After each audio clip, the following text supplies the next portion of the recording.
Hello, algebra students. I am providing you with lesson 2.8 since we're not going to be meeting today. And 2.8 is called dividing real numbers. So we've already done addition and subtraction of real numbers. And more particularly, we're talking about integers, of course.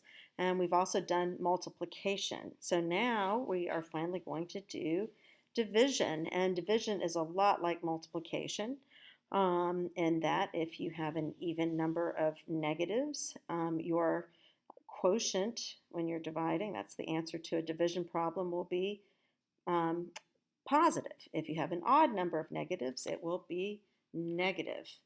Anyway, but let's start at the top of page 113. And you can see here it says 2.8, dividing real numbers. How fast does a hot air balloon descend? Okay, so it says in lesson 2.5, we learned that a downward displacement is measured by a negative number. The example on page 117, which is in this section, you will divide a negative displacement by the time to find the velocity of a hot air balloon that is descending. All right, now the first check is that we're going to have a check on definition. So do you guys remember what a reciprocal is? Well, a reciprocal, if I have a numerator and a denominator, remember the numerator is the top number, the denominator is the bottom number, the reciprocal of this would be flipping the numerator and the denominator and having them exchange places. So the reciprocal of A over B is B over A. And of course, they're showing you right here, if I've got negative 2/5, the reciprocal of that would be negative 5/2. Just flip the denominator and the numerator around. All right, so let's move on to the next slide. And we're going to be looking at a new property here. It's called the inverse property of multiplication. And it simply says this. It says that if I have a number A, like this, if I multiply A to its reciprocal, then I'm going to get the number 1. Okay, well, why is that? Well, because I can take any number, right, and put it over 1 and have it still be that number. This really means A divided by 1, and that is the same thing as A. And if I multiply it by its reciprocal, so that's 1 over A, what do I end up with? Well, remember how we multiply fractions. We multiply the numerators, then we multiply the denominators. So A times 1 is A, over 1 times A is A. What's any number divided by itself? Well, that's 1. So that's why we end up with 1. So anytime we take a number and we multiply it by its reciprocal, we are going to get 1. And of course, they're making a point here that the number has to be non-zero, right? Because A can't be 0 because I could never get 1 over 0. That's not defined. So they make a point of, again, telling you that you can't divide by 0. All right, so let's look at the next slide here.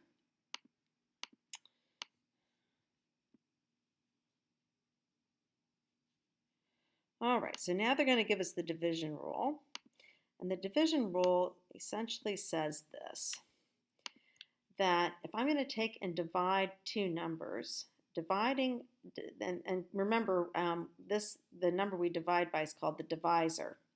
So if I take a number and I divide it by the divisor, that is the same thing as multiplying by its reciprocal.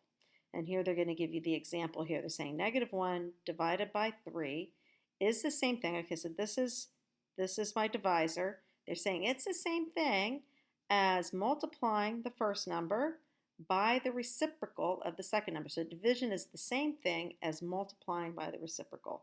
And so then we end up with 1 over negative 3, which is true, right? Because negative 1 divided by 3 is going to be 1 over 3. And of course now we also have the sign in here. That's part of it. I have an odd number of negatives, so my quotient is going to be negative. All right, so let's take a look at example 1. And I'll rework it again here. I know you can see it right here, but let's take A. And you guys can be writing along the notes as I'm doing them, just like we would be if we were in class together. Now, we're going to use the division rule, the way that they've stated it here. They're saying division is really the same thing as taking and multiplying by the reciprocal of -2. Well, what's the reciprocal of -2? Well, -2 is really -2/1, so the reciprocal would just be flipping that around. So I'm going to be getting -2,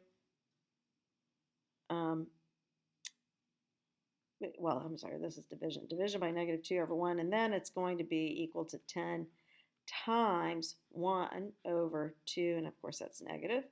All right, now how do I multiply fractions again? Well, I multiply across the tops and the bottoms, and I'm going to end up with -10/2. I've got one negative, so that's an odd number of negatives, so that's going to be negative.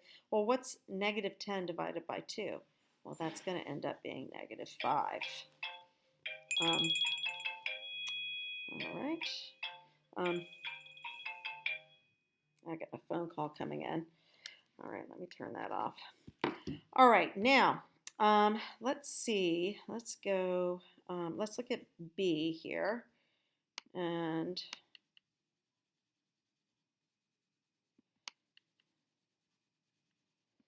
okay, now they've got 0 divided by 5/7. All right, so 0 divided by 5/7. Okay, but what is that the same as?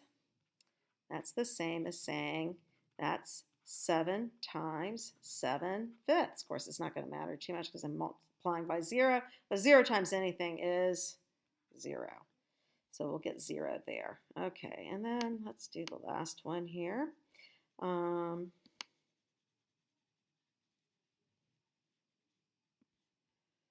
We've got -39 divided by -4 1/3. All right, so before you do the division, and this is, remember what I was telling you about, we really stopped using mixed fractions all that much in computations because we're just going to have to convert them back into improper fractions anyway to work with them. But what is this as an improper fraction? Remember, an improper fraction is when the numerator is larger than the denominator. So let's rewrite this. So it's -39. Well, so our improper fraction is going to be 3 times 4, right? 3 times 4 plus 1. We still keep the sign there, remember? And so this is division by, whoops, I'm not doing the multiplication yet. So it's division by this improper fraction. So 4 times 3 is 12, plus 1 is 13. So I'm going to get 13/3 and write this whole thing as negative. All right, well, what do we say this is the same as? Well, this is the same as saying -39 times the reciprocal. The reciprocal is -3/13. All right, so now we're going to multiply.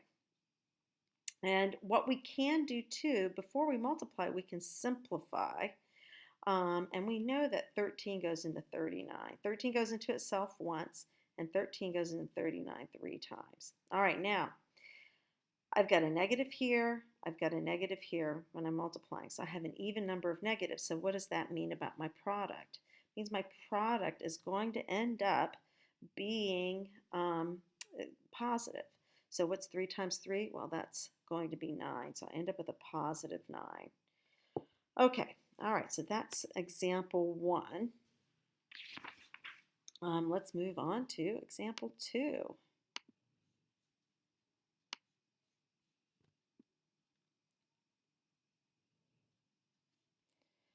All right, now, these are what we call complex fractions. Now, why are they complex fractions?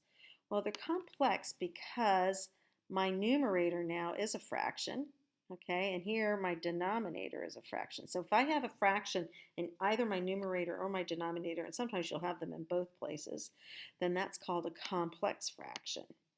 But what does this bar really mean? What operation are we talking about here? I mean, we know this bar means division and this bar means division. Same thing here and same thing here. Well, so when you have a complex fraction, it's easier if you just go ahead and flatten it out and write it like a, kind of a normal fraction. So this is really saying -1/3 divided by 4, right, in A. So we'll say -1/3 divided by 4. All right, well, we just learned the division rule, which says that dividing is the same as multiplying by a reciprocal. The first number stays the same. I'm going to change this to multiplication. What is the reciprocal of 4? Well, if it's 4 over 1, then the reciprocal is going to become 1 over 4. All right, now I multiply my numerators and my denominators. I look at my signs first. I got an odd number of negatives, so I put a negative here, and I'm going to end up with a negative 1/12. Okay, so now let's take a look at B. We'll do that one next.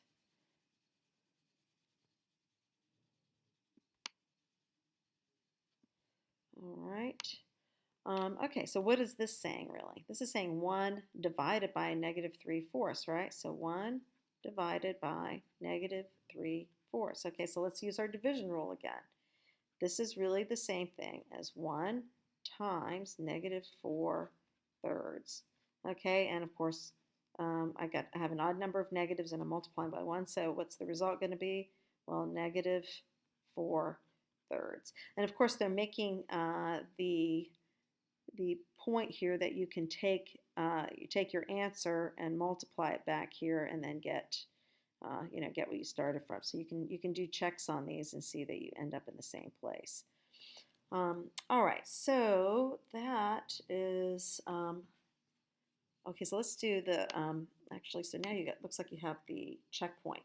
So what I'd like you to do is I'm going to keep going here, but I would like you to pause the video and then you work out the checkpoint, and then you can check it with what I've got. Whoops, I already did that one. All right, let me pick up this one. All right, so here it is. All right, pause it now, and then come right back. All right, if you are coming back, whoops, and here, let me see. I haven't done this. I guess I didn't copy down the checkpoint. Let's see. Okay, I guess I didn't. All right, this is going to look crazy on the video. All right, so let's say you're coming back, and I'm going to do the checkpoint with you right now. So, number 1, and your checkpoint hopefully is done. 8 divided by a negative 4. All right, so we're going to look at this. I have an odd number of negatives, so I know my quotient is going to be negative. And actually first I'm going to apply the division rule, which says this is the same thing as saying 8 times a negative 1/4 times the reciprocal. And then if I multiply this out, what am I going to get? I'm going to get a negative 8 over 4. What's negative 8 divided by 4? Well, that's going to be negative 2. Because I have an odd number of negatives, the result is going to be negative. All right, let's do number 2. They said negative 5 divided by this mixed fraction of negative 2.5. All right, so first I'm going to convert this to an improper fraction. So this is going to become negative 5 divided by, this is still going to be negative, but what is this as an improper fraction? Well, I'm going to say 2 times 2 plus 1. I get 5 over 2. That's the same thing as 2.5. And of course, this is still negative. And now I'm going to use the division rule and say that's the same thing as 5 times multiplying by this reciprocal. That's 2/5.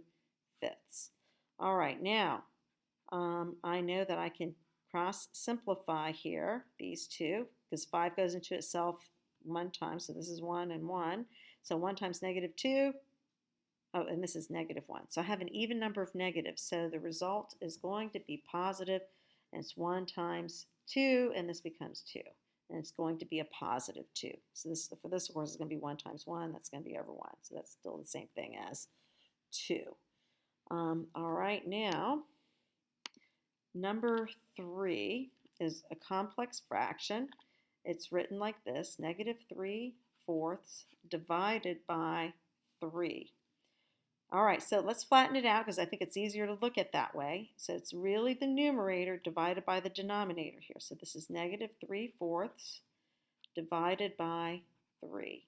Now we're going to use our division rule, and we're going to write this as a multiplication. Negative 3/4 times the reciprocal of this, so that's 1/3. And now we're going to multiply this out. We're going to go this way and this way. And of course, I can still simplify here because 3 goes into itself once, it goes into this 3 once. And then I have one negative. So since I have an odd number of negatives, I know this is going to be negative. So this becomes -1/4. Now keep in mind this whole fraction is negative. Technically, I could write it so that the negative is up here with the numerator. I could also write it so that the negative is down here. And I think in the end, it's probably just as easy to pull it off to the side and have it be in the middle. But the overall number is negative. All right, so now let's look at number 4. Okay, we have another complex fraction. We have 3 divided by -3/4, so 3/3/4. So first let's flatten it out a little bit. We're going to say this is 3 divided by -3/4. All right, now let's use our division rule, and we're going to write that as 3 times a -4/3.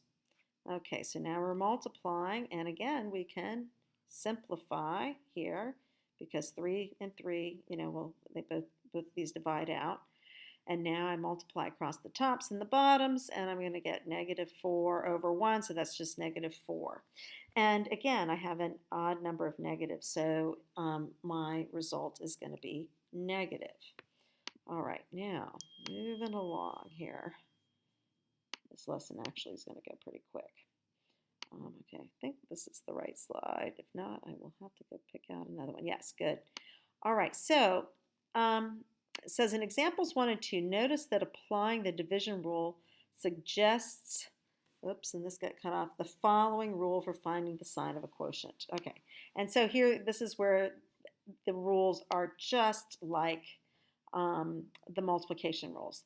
It says the quotient of two numbers with the same sign is positive. In other words, if you have an even number of negatives, and of course if you have any even number, if you have any positive, it's going to be, you're going to get a positive. So if you have an even number of negatives, and if they're all positive, it's all going to be positive. If you have an odd number of negatives, your result will be negative. Okay?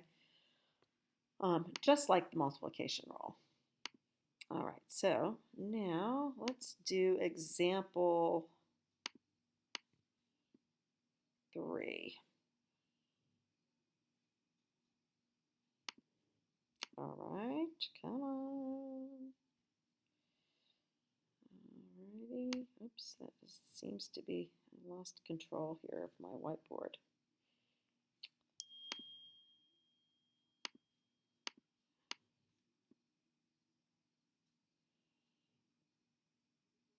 Okay, good. Example 3. All right, so they're going to have us evaluate an expression. Okay, so they're going to give us the values of these two variables, and we're going to pop them in and evaluate this expression. All right, so our expression is -2a over a plus b, but a is -2 and b is -3. So let's pop those in. So we get -2. This is really times a, right? And we're going to put in -2 over a plus b. Well, a is -2. We're going to put the plus in. And then b is a -3. We're going to put in that, just the way we have it. All right, so we're going to do the numerator first. This is a multiplication, so -2 times -2. What is that? Well, I have an even number of negatives here, so this is going to become a +4 up top. What am I going to have on the bottom here? I'm going to have a -2 plus a -3. So this is really the same thing as I'm adding two numbers with the same sign, so now I have to use the addition rules. The signs are the same, so I add and keep the common sign. So this becomes a -5. And of course, again, I can write this, I can pull that negative out to the side and write it like this. And so that's a -4/5. All right, now let's look at example 4.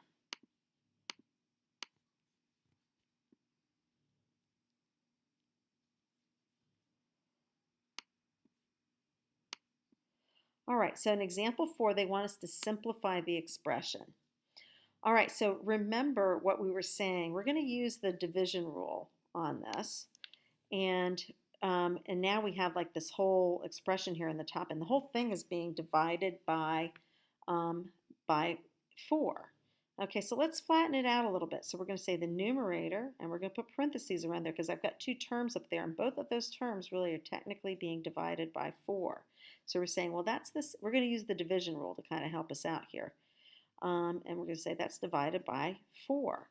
Well, now let's do the division rule the way that they said before. We're going to change this to a multiplication of the reciprocal. So this is times 1/4. All right, so what we're going to do then is we're going to distribute these 2 terms to the 1/4. Well, what's 32x times 1/4? I mean, basically what I'm doing is I'm taking 32 and it's 32x and it's going to be over 4. So this is really what this is saying, right? 32x over 4 like this. And then minus, I got 8, because this is really 8 over 1 because this is what I'm doing here. And I multiply this out and that's really going to be minus, whoops, I'm going too fast here, minus 8 over 4. Okay, well, what's 32 divided by 4? Now, remember, I don't have to, I'm just dividing out the coefficients. You don't have to have like terms for multiplying and dividing, only for combining. So 32 divided by 4, well, that's 8. So this becomes 8x. And then what's 8 divided by 4? Well, that's 2. So that's minus 2. And that's what happens. Now, another way to look at this 32x minus 8 over 4, you're really taking and you're distributing the division in a way. So I've got to divide this by 4, and then I got to divide that by 4. And of course, if I rewrite it using the division rule, it becomes a distributive thing. It might be easier for you to see, but that's really what I'm doing. All right, so, okay, time for you to pause the video again and to do the checkpoint. And let's see what the slide is first. Okay, yes, so here's the checkpoint. All right, so I'm going to work out the checkpoint, but I'd like you to pause the video and you work out the checkpoint first, and then you can check what I've done. All right, so number 5, we're going to evaluate this expression. The opposite of y over 2x plus 1 when x is equal to 2 and y is equal to negative 5. Okay, so we're going to pop these values in. All right, so this first one says negative y. So I put the negative here, but what's y? Y turns out to be a negative 5. So that's like I'm putting this in the place of y, because y is negative 5, but this is saying the opposite of y. So what's going to happen here? I mean, it's going to end up being a positive 5, right? And now I've got 2x, so that's 2 times x. I've got to put my 2 in, okay? And then that's plus 1. All right, so let's evaluate the numerator. Negative 5, well, that's a double negative, right? So that's a positive 5 over, what's 2 times 2? That's 4. 4 plus 1. Okay, well, this is, and I'm kind of running out of room here on my slide, but this is going to be 5 over 5. Well, what's that? Well, that's equal to 1. Okay, now let's do 6. And whoops, I didn't mean to do that. All right. And just clearing up a little bit of space here on my slide. I wish this little eraser were bigger. Okay, that's good enough. All right, so let's look at 6. And they're asking us to simplify this expression. I've got 24 minus 8x all over negative 4. All right, I'm technically going to divide this by negative 4, and I'm going to divide this by negative 4. It might make it easier to look at this flatter. We're going to say 24 minus 8x divided by negative 4. Well, using the division rule, this is going to be the same thing as what? 24 minus 8x times a negative 1/4. All right, so let's go ahead and do that distributive property. And we're going to end up here. I think I can slide just a wee bit. There we go. That's pretty good. So what are we going to end up with? We're going to end up with 24 over, okay, remember I've got a positive and a negative, so this is going to be negative 24 over 4 minus, yeah, so this is minus, so minus 8x, so that's minus 8x. This is times a negative, so that's going to become plus over 4. All right, so let's keep simplifying. Well, negative 24 divided by 4, negative 6, plus, and then 8 divided by 4, 2, and then the x still stays there. So that's negative 6 plus 2x is what you're going to have. All right, last concept is here in example 5. And we started talking about this, I think, toward the end of chapter 1, where we were talking about the domain and range. Remember, when we're talking about functions, the domain represents the set of inputs to the function, and the range represents the set of outputs. And so here they're giving us this function right here, y equals the opposite of x over 1 minus x. And they said find the domain of the function. Now remember, we were talking about the fact that we cannot divide by 0, because why can't we divide by 0? Because like if I said 6 divided by 3 equals 2, you remember how I could go backwards, right? That means I could say 2 times 3 equals 6 and have that hold together. But if I have 6 divided by 0 and that equals something, question, then whatever that is, I should be able to multiply by 0 and get 6. And since I can't do that, this operation, division by 0, is undefined. All right, so when I'm talking about functions, especially ones like this where I have something like a variables in the denominator, I want to be really careful to make sure that I never end up with a variable that would cause the function to have a 0 in the denominator. And so in that case, I have to restrict the domain. I have to say what the domain is, and it can be anything as long as it's not the one value that would cause a 0 to be in the denominator. All right, so let's take a look here. First, they want us to take some inputs and put them in the function, right? And see what happens. So, so the first number, our first input value, is negative 1. And so here we are. So here's negative 1, and we take our function. Okay, so remember, this negative is still sitting here, so that stays there. And then this is the same thing as x. So there's it is. So it's negative negative x, because we have negative x up here. That means that's the opposite of x. And if x is already negative, that means the opposite of x is going to end up being positive. So that becomes 1, right? Negative, negative 1.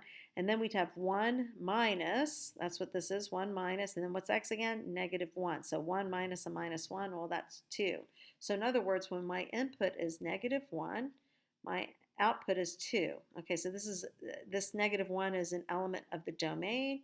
This 1/2 is an element of the range. Okay, so let's keep going. Now they want us to do x equals 0. Okay, so we just put in 0 for x. So we said negative 0. Of course, that doesn't mean anything because 0 is never negative or positive. Over 1 minus 0. Well, I end up with 0 over 1. 0 divided by 1 is 0. So for the input of x equals 0, I have y equals 0. All right, now this is where the issue crops up, okay? If I have a situation right here, this third scenario right here, when x equals 1, and I put it into this function, guess what's going to happen? Well, okay, so I put in the negative 1 here. I mean the positive 1. So it's negative, and then x is 1. So that means that my numerator is negative 1. I get negative 1. And then I get 1 minus 1. So I'm putting that in for x. Well, guess what I get now? I get negative 1 divided by 0. Well, I don't want that to happen, okay? So, I mean, because I'm going to get an undefined thing here. So, so what that means is I cannot include x equals 1 as part of the domain. I have to exclude it because if I allow x to equal 1, then that means this function sort of blows up because I end up with an undefined value, and I want to keep that from happening. And of course, okay, and just to carry on, they put in a 2 here and they do all the same thing here and you get an output. But the problem is this one right here, okay, because I end up with division by 0. So if I'm going to list the domain of a function that looks like this, I would say then that the domain is basically all real numbers except for x equal 1, the one thing that's going to cause me to get an undefined, to get an undefined division by 0. So the domain includes all these numbers and any other number for that matter, except for x equals 1. We will exclude it because we don't want to have division by 0. So here you can see from the list it says you can see that x equals 1 is not in the domain of the function because you cannot divide by 0. All other real numbers are in the domain. The domain is all real numbers except x equals 1. All right, so let's do the checkpoint together. And I think if you're feeling a little bit hazy about this, I think once we do the checkpoint, I think you'll have a better sense. So the idea is that we want to describe what the domain of all these functions are and at the same time prevent the function ever from having division by 0, in which it would produce something that was undefined. So let's take a look at 7. We got 2x over x minus 2. So the thing I'm most concerned with is my denominator. I don't want this to ever equal 0. So, well, let's think about what x value would cause the denominator to become 0. Well, if you said 2, you'd be right, because if I have x equal 2 and I put a 2 in here, well, the numerator is going to be fine, right? 2 times 2 is 4, so that's no problem. But the problem is if I put a 2 right here, I'll end up with 2 minus 2 equals 0. So I don't want that to happen. So when I'm asked what the domain of this function is, I would say the domain of this function is all real numbers, just like this. I'd say the domain's all real numbers except what? Except for x equal 2. I cannot allow the domain to include the number 2 because then my function would be messed up because I'd end up with an undefined value. Okay, I'm hoping this makes sense. And we can go over it more in class if it's still kind of hazy. But so this is one aspect of functions. All right, let's look at 8. Now, is there anything that I could put in x here that would cause the whole denominator to become equal to 0? Well, if you said if x is equal to 8, you would be correct because if x equals, whoops, where's my pencil? If x equals 8 here, well, guess what's going to happen? What's 8 minus 8 over 7? This would be 0, right? And so I'd have 7 over 0, and that's undefined. So again, what's my domain going to be then? Well, my domain then is going to be all real numbers except what? Except for x equal 8. So x cannot equal 8 and have this function defined. All right, now let's look at 9. Are there any inputs that I could put that would ever cause the denominator to become 0 in number 9? Well, the answer is no, right? Because I don't have any variables in the denominator. So it's not going to matter what my inputs are. I will not have to restrict the function in number 9 in any way, shape, or form because the denominator has a number in it and it doesn't have a variable. So this means that the domain is 100% unrestricted. So what does that mean my domain is? Well, my domain in that case is just going to be all real numbers. The domain's all real numbers, and I don't have to limit it. I don't have to say anything about what it can't be because everything works in it in number 9. All right, let's look at 10. That's the last thing here. All right, so is there anything in the any value I could put in the denominator that would cause the denominator to become 0? So I would have a division by 0 problem. Well, if you said, well, yeah, x equals 0, I mean, that would mess up that function. Well, so that means that the domain then of the function that's here in number 10 is going to be all real numbers except what? Except for x equal 0. So x can be anything except for 0 because then I would have division by 0. So anyway, I hope this all makes sense. Do your best on the homework, and I will take care of any questions or any clarifications you need the next time I see you. And or you can send me an email or a text if you want some assistance while I'm out. All right. Thank you. See you soon. Bye.